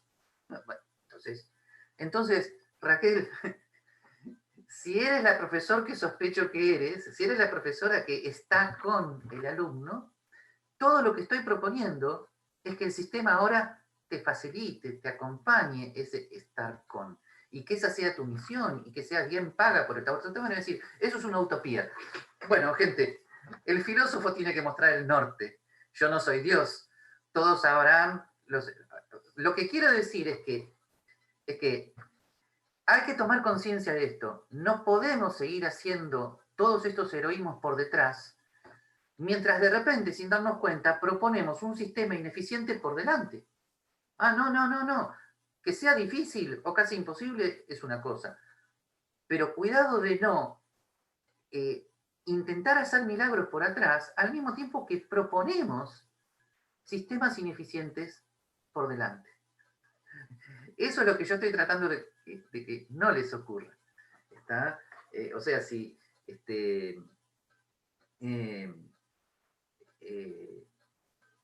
bueno, no sé más cómo ejemplificarlo. Tomar conciencia de esto es fundamental para que comience a cambiar. Las cosas serán difíciles o imposibles, pero si no somos conscientes de lo que ocurre, son todavía más imposibles, si es que el término imposible puede tener grados, ¿no? O sea, si yo me recibo de médico, ¿no?, y me llevan a ejercer la medicina a los campos de concentración nazi, y yo empiezo a decir, bueno, el sistema tiene que cambiar, pero es muy difícil, mientras tanto soy un nazi más acá. No, cuidado, no, eso es inaceptable. Por supuesto he dado un ejemplo exagerado, pero si estoy en un sistema que tiene rasgos de deshumanización, tener conciencia de eso, no aceptarlos, y cuando vienen propuestas de reforma, saber a dónde apuntar.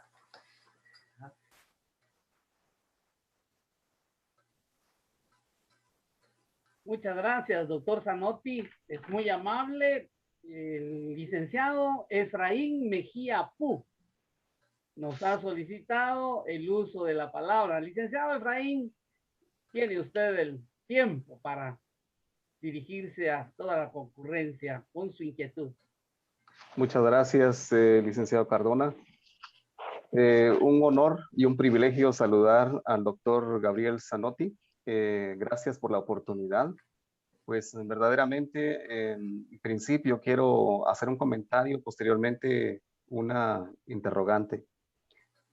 Me llama tanto la atención eso de la parte evolución histórica de la educación, hablando específicamente sobre este tema, y pues somos testigos todos de la presión que ha ejercido, que él también aclaró que el tema pandemia pues no es el tema fundamental.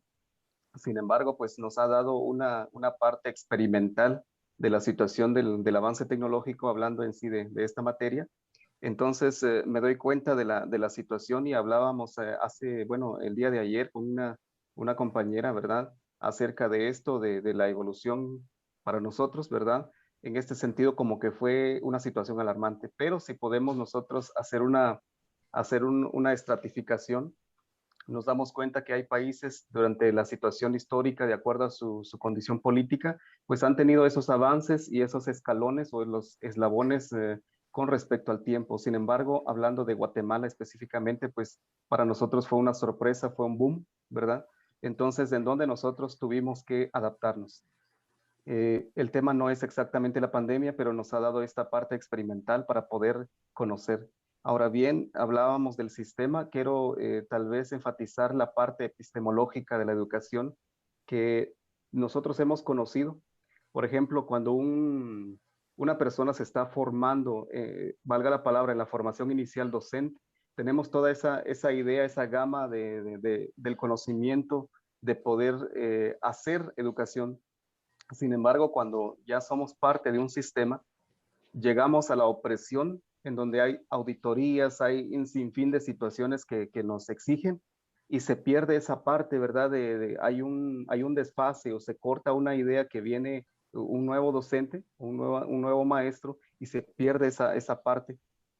Entonces me llama tanto la atención y me ha invitado a hacer esta reflexión, ¿verdad?, sobre esta situación, y se pierde entonces la idea de poder hacer educación a través de, como decía Platón, ¿verdad?, ya hablando de la parte filosófica de la educación, o también referencia al principio que que da origen a la palabra pedagogía, por mencionar una de las disciplinas, que por ejemplo, que la educación está referida a un modelo superior de hombre, que debemos activar el ser de la persona, en este caso el estudiante, como sujeto de la educación, y no solamente la transmisión de conocimiento, que es lo que nosotros hemos caído, hablo específicamente de Guatemala, su sistema, que los maestros pues solo nos hemos preocupado de transmitir ese conocimiento, sin embargo, dejamos de lado la parte que mencionaba el doctor de poder, tal vez, yo lo veo de esta manera, no sé si voy bien,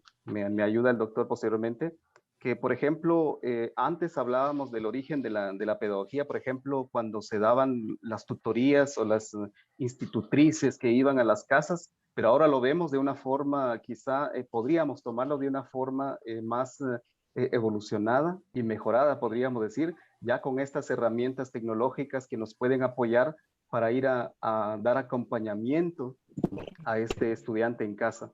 Y termino con la pregunta que sería, ahora, ¿cuál sería el devenir, verdad, de la educación o el modelo de sociedad que nos espera a nivel global? Claro, unos llegarán primero que otros. Muchas gracias. Gracias por tus reflexiones. Bueno, a ver, hay 4 posibilidades, hay 4 escenarios. Pandemia con desarrollo o con subdesarrollo. No pandemia con desarrollo o con subdesarrollo. Por supuesto, el peor es pandemia con subdesarrollo, lo cual genera todo tipo de terribles inconvenientes, ¿no? Sobre todo, ¿no? Sobre todo los sectores más desposeídos, que no tienen acceso a ningún tipo de tecnología, se quedan ya sencillamente sin nada, porque ni siquiera tienen la presencialidad de la antes incluso ineficiente escolaridad. La verdad, toda mi propuesta aspira a una situación de desarrollo sostenible, donde haya otras políticas para tratar el tema del coronavirus que no tengan que ver con las cuarentenas obligatorias. ¿Ok? Mientras eso no sea posible, tengamos en cuenta que la libertad de enseñanza no se va a poder dar, porque ya no tenemos libertad de enseñanza, simplemente porque no tenemos ningún tipo de libertad. Así que, en fin, vuelvo a decirte, estos 4 escenarios son necesarios para responder a tu pregunta.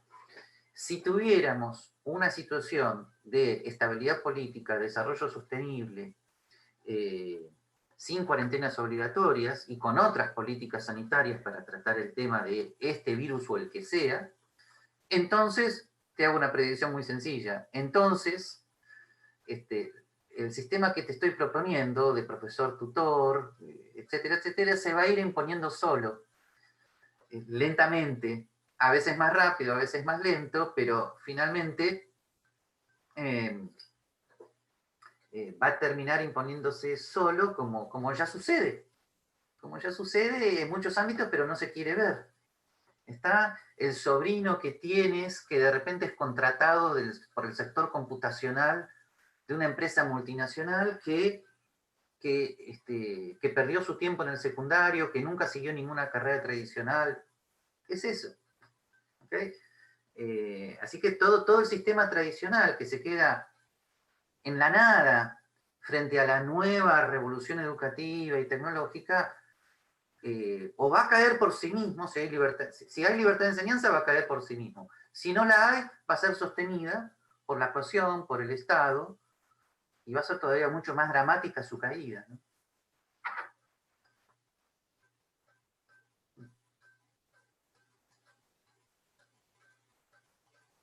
Gracias, doctor Zanotti. La licenciada Nélida Vázquez nos escribió una pregunta. Ella tiene limitación con su sistema de audio y entonces me pidió favor que yo formulara la pregunta de ella, de viva voz. Muchas gracias, licenciada Nélida, por esta pregunta. Dice, ¿Qué herramientas o websites recomienda para mejorar la educación asincrónica y sincrónica en la educación superior? Repito la pregunta. ¿Qué herramientas o websites recomienda para mejorar la educación asincrónica y sincrónica en la educación superior, doctor Zanotti? Para la asincrónica yo les propongo a todos que creen su propia herramienta, consistente en que ustedes elijan determinada serie de contenidos que propongan a los alumnos, bibliografía, PDF, y luego también YouTube, cine, series, etcétera, etcétera, y luego propongan una instancia por Zoom o por YouTube o por Skype de acompañamiento, ¿no? O sea que de alguna manera hagan cursos que consistan en el autoaprendizaje y en la consulta. Si son cursos más informales, bueno, pueden ser cursos que ustedes dan, pero siempre tienen que tener preparada una instancia de acompañamiento, de respuesta a las preguntas, ¿no? O sea, yo creo que tienen que ustedes crear su propio curso con las herramientas que ya hay. O sea, le pueden decir al alumno, bueno, tú quieres aprender escuela austríaca, bueno, tienes estos 3 libros y estas 4 conferencias de YouTube, la semana que viene nos vemos. ¿Bien? Bien, y hay una labor docente previa, explicar cómo es el sistema, ¿no? ¿Okay? Que eso va a generar también otro tipo de alumnos. Ahora, si finalmente se encuentran con alumnos tradicionales que quieren sencillamente recibir, escuchar y nada más, también lo pueden hacer. Háganlo con plena libertad y lentamente las consultas irán viniendo. Tampoco es cuestión de demonizar un sistema más tradicional. O sea, si ustedes arman un curso sincrónico o diacrónico, donde los alumnos quieren sencillamente escuchar y tomar nota y nada más, háganlo, pero háganlo de manera dialogante, de tal manera que haya un incentivo a que algunas consultas comiencen a llegar.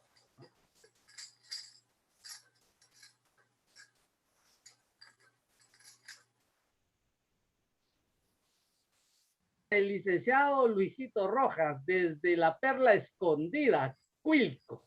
Así que, licenciado Luisito, muy buenos días. ¿Qué tal amaneció?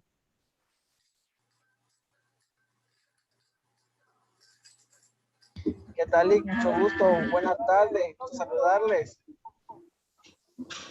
Igualmente, licenciado. Mire, aquí gracias, bien, todo bien. Así que con relación a lo de la... Solo que se me puede repetir porque era que como no mucho le escuché lo que me estaba diciendo, licenciado, porfa, disculpe. Muy bien, licenciado Luisito, solamente esperando su comentario. Ah, sí, maestro, pues mira que excelente, ahí que aprendimos, fue muy fructífera la charla que nos dio el maestro. Así que vino a enriquecer nuestros conocimientos. La verdad que agradecerle a usted por así que la coordinación, sobre todo estar ahí que constante para nuestra preparación académica.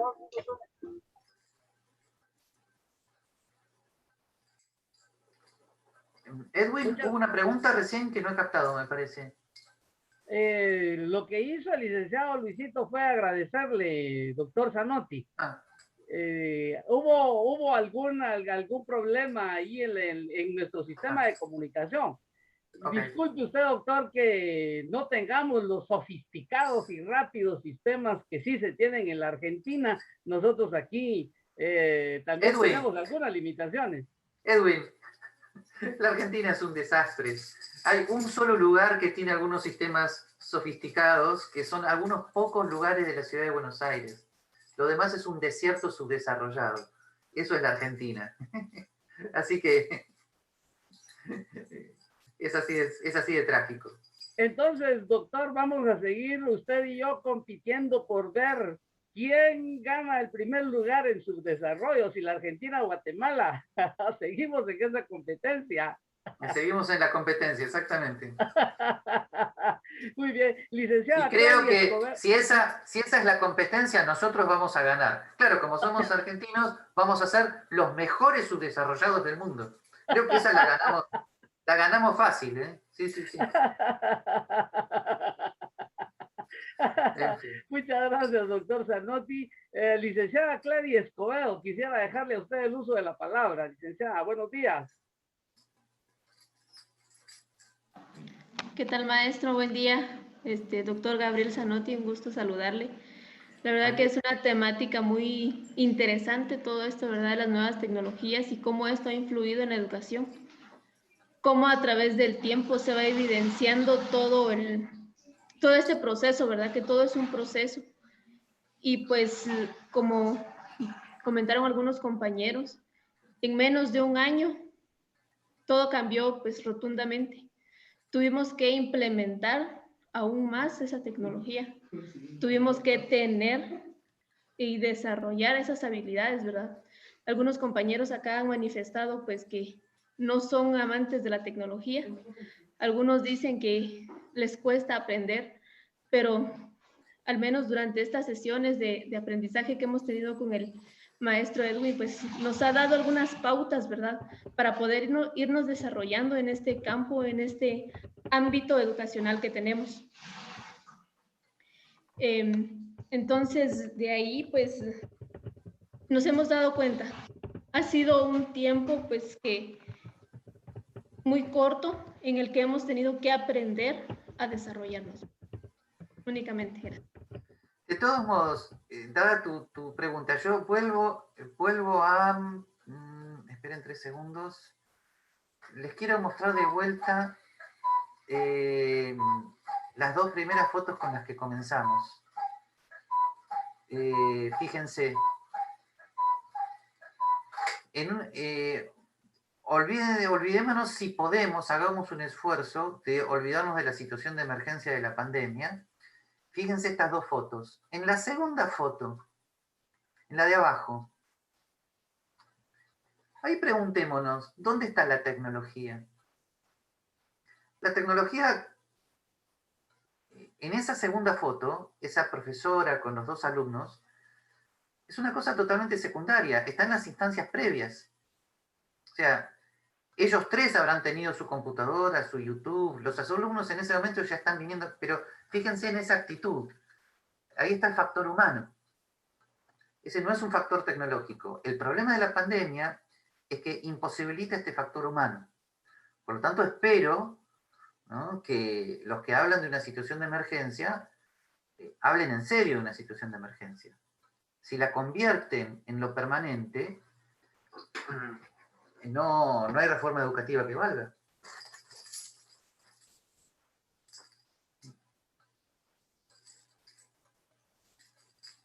Gracias, doctor Zanotti.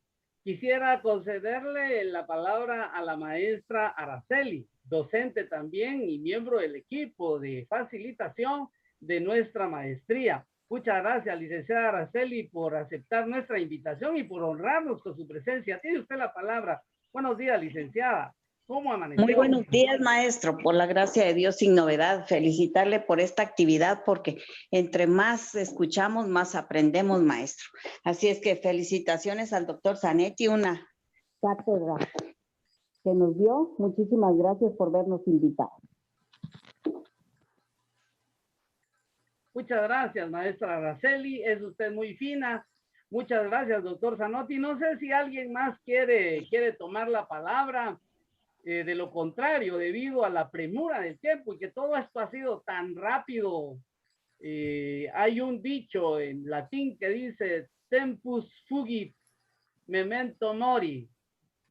El tiempo es tan corto y recuerda que te vas a morir. Bueno, y nos vamos a morir todos.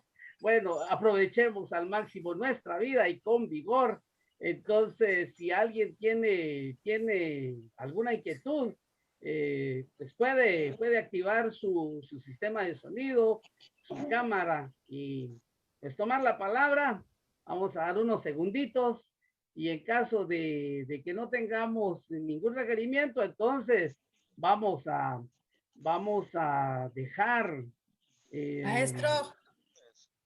Maestro, Por Soy favor, licenciada Isabel Esteban, tiene usted la palabra. Al doctor Gabriel Zanotti lo esperamos de nuevo. Creo que nos quedamos con ganas de y ojalá se le lance nuevamente la invitación y lo esperamos en una nueva oportunidad, como usted decía al principio. Bueno, recemos para que pueda hacerse. Si Dios y el mundo quiere, en enero del año que viene voy a estar en Guatemala, así que, y me encantaría viajar a Huehuetenango, así que esperemos. ¿Okay? Dicho y hecho, aquí lo esperamos. Bien, perfecto. Excelente. Doctor Zanotti, entonces, y ya que la licenciada Isabel Esteban le formuló la invitación, de seguro usted comerá los platillos típicos de la nación Canjobal, que se ubica desde San Juan Ixcoy, San Pedro Soloma, Santa Eulalia, Santa Cruz Varías y toda la zona norte de este país, que realmente es un paraíso, doctor. Le cuento una cosa.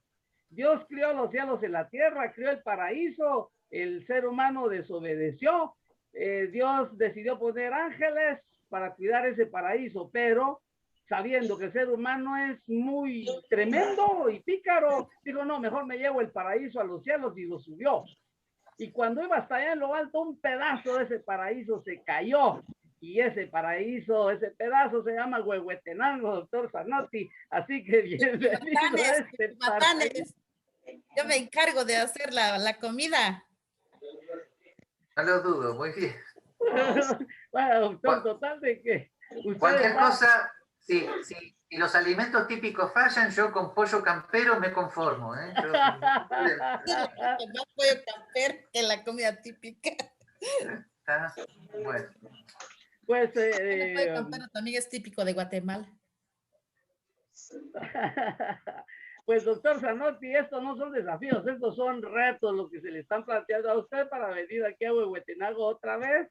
Así que, doctor Zanotti, la Universidad de San Carlos de Guatemala, Centro Universitario del Noroccidente, Cunoroc, Huehuetenango, el Departamento de Estudios de Posgrado, la maestría en Administración Educativa, con orientación en currículo, otorga el presente diploma a doctor Gabriel Zanotti por su brillante disertación sobre el currículo en la educación superior y las nuevas tecnologías durante el proceso de cierre del primer semestre 2021. Y con una designación, designándolo profesor invitado del programa de maestría en Administración Educativa con orientación en currículo, Huehuetenango 9 de mayo del año 2021, y con el sello oficial de nuestra universidad firman su servidor Edwin Cardona y el maestro Álvaro Carlos Aguilar Figueroa, que es nuestro coordinador de la maestría. Este diploma virtual se lo he hecho llegar, doctor, a su correo electrónico gabrielmises@yahoo.com. Le agradecemos muchísimo, doctor Zanotti, por esta grandiosa conferencia tan humana, excelente. Muchas gracias, doctor. Antes de terminar, tres cositas. Tres cosas. Les dejo por chat. Primero mi email para todos. ¿Está? Bien. Segundo, les dejo el enlace de la obra educativa de mi padre. Hay mucho de lo que vimos hoy. Esperen 3 segundos. ¿Ok? Y tercero, les envío la presentación. ¿Está? Esperen 3 segundos.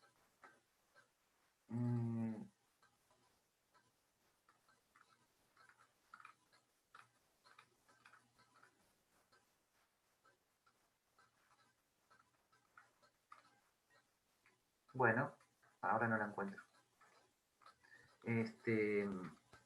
Bueno, no se preocupen, se la envío a Edwin y él la reenvía a todos.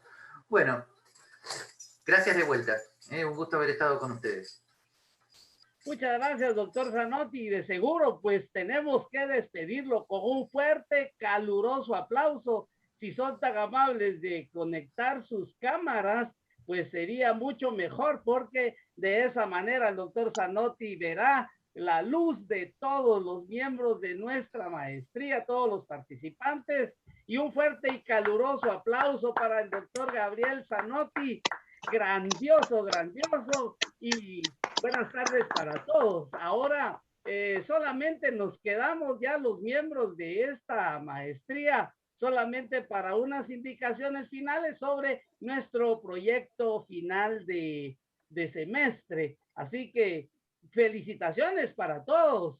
Muchas gracias y que tengan la mejor de las tardes. Aquí en Huehuetenango se celebra con un delicioso caldo de gallina criolla, con chiles 7 caldos, tortillas recién salidas del comal y un buen vaso de boc o de chicha o de guaro, trago, licor o como se quiera decir para celebrar.